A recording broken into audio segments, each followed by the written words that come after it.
Hey everyone, today I'm going to show you how to open calendars in a separate window in Outlook 2016. So let's get started with this quick tutorial. First, open your Microsoft Outlook app and log into your account. Once you're logged in, your emails will load in and you'll be ready to proceed with accessing your calendar in a new window.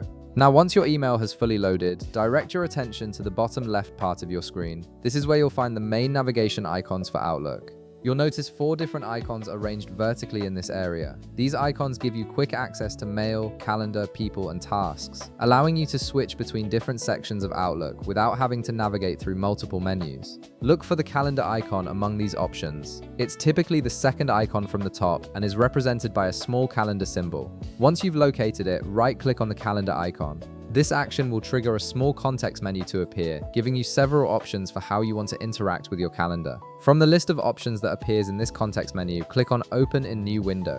This feature is particularly useful because it allows you to work more efficiently by having multiple Outlook windows open at once. After clicking this option, your calendar will open in a completely separate Outlook window.